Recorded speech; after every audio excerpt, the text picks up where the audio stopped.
Welcome home, love. Let's talk about what's really triggering your ADHD symptoms.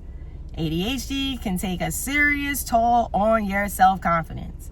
But let's be clear, you are not dumb, you are not slow, and you are not crazy.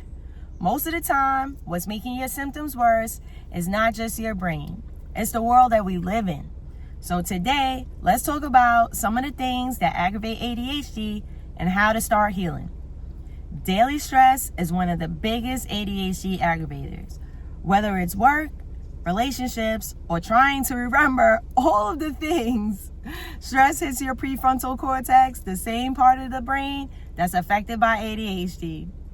That part of your brain controls focus, decision-making, and impulse control. So when it's overloaded, everything feels harder. You can try doing breathing exercises, journaling, or calming music to reset.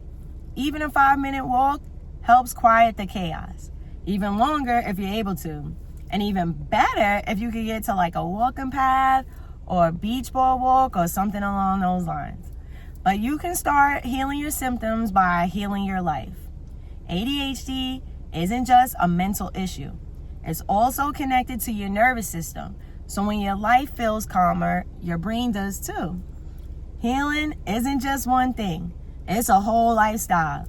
Meditation, certain foods, movement, supportive environments, and clear goals. Calm body, calm mind. You also have to start changing your focus. You can't control everything, and trying to will only make your ADHD worse. So instead of obsessing over what could go wrong, practice shifting toward what you want to create. Ask yourself, what kind of life do I want to build? What are the next 3 small steps I can take toward that?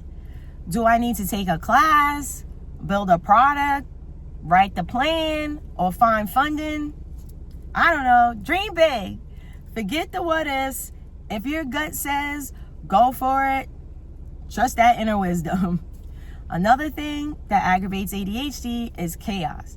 Living or working in disorganized spaces spikes ADHD symptoms. Clutter competes for your attention, drains your focus, and creates overwhelm. If cleaning feels like too much, set a timer for 15 minutes. Tackle one drawer, one corner, or one pile, and then that's it. Repeat it tomorrow.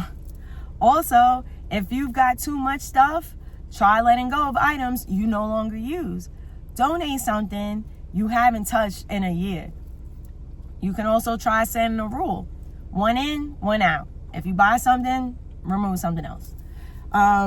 You're not just organizing your home, you're decluttering your mind. Don't skip breakfast. Skipping meals, especially breakfast, can mess with your blood sugar, focus, and mood, all of which affect ADHD symptoms. You can try starting your day with a protein-based breakfast, like eggs, smoothies, or like a nut butter on toast, instead of sugary or carb-heavy options. Also, pay attention to how certain foods make you feel. Everyone's triggers are different. Remember that movement is medicine. I completely understand if you have a physical condition that keeps you from doing but so much exercise. I'm in that boat too. But for those of you that can do more, I encourage you to get out there. I've said it before and I'll say it again. Carry your beautiful butt outside and take a walk. Exercise helps regulate dopamine, boosts mood, and clears brain fog. Even 10 minutes of movement or stretching makes a difference. The bonus is that you connect with nature instead of scrolling. Next, try to get yourself on a sleep schedule. Sleep deprivation worsens ADHD symptoms. If your sleep is off, everything else will feel harder. A regular bedtime, yes, even for grown-ups, helps. Turning off screens 1 hour before bed also helps. Fun fact, I used to sleep with the TV on because I couldn't get my brain to stop going if I didn't have something specific to like concentrate on. Now I haven't slept with the TV on in years. So the stuff I'm teaching you does work. Making your room cool, dark, and quiet also helps. Try not having any caffeine after 2 p.m. And those of you, you know who I'm talking to, who are you're having espressos at 5, 6 o'clock at night and then you only sleep 3 hours. Stop. And if you're consistently not getting rest, it may be time to look at a deeper lifestyle change or stress triggers.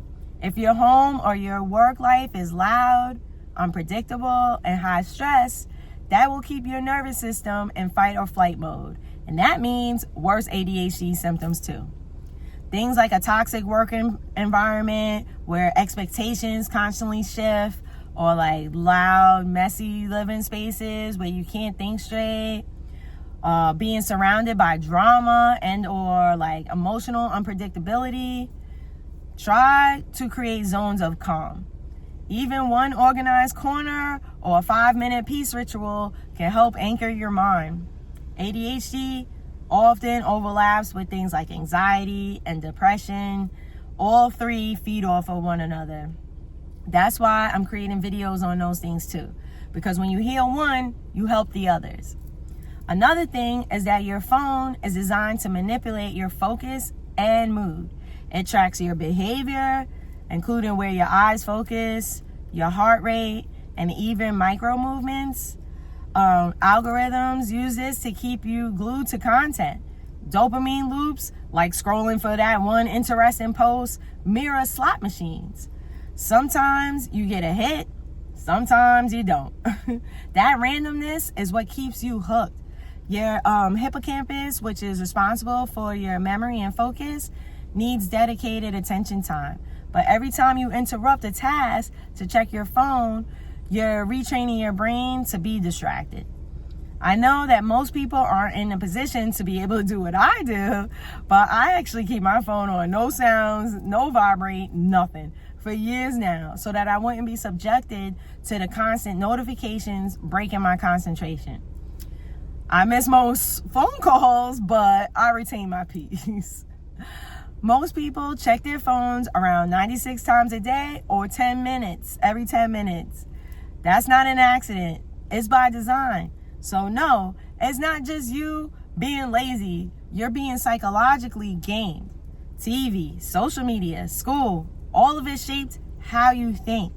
School taught obedience and memorization, but not intuition or real creativity.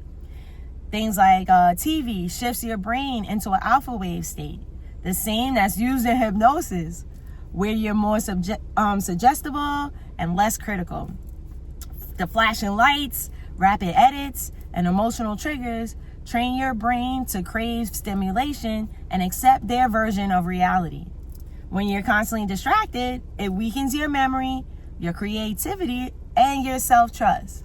That creates people who are more anxious, more medicated, and easier to control. A scattered mind leads to a scattered life. But here's the thing, you can retrain it. Start by reconnecting with what you love, not what you scroll. Ask yourself, what did I love before I had a smartphone? And for those of you that are too young to even really remember a time, just think of what you love to do overall. What puts a smile on your face? What do you want to create instead of just consume? Sing, dance, paint, write, build, move, explore. Do it for at least 15 minutes a day. Not because you're good at it, but because it lights you up.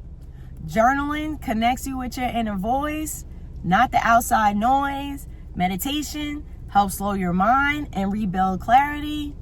Sleep, food, movement, calm. Your brain needs it all. Remember to reframe those negative self-thoughts. Instead of saying something like, I'm addicted to my phone, instead say, I'm learning to be more present. Instead of saying something like, I have brain fog, say, I am regaining my natural clarity. Words matter. Speak to yourself with intention. Let's say these things together. So repeat after me. Come on, you know you want to. Say, I am committed to getting the proper rest. I am moving away from stress.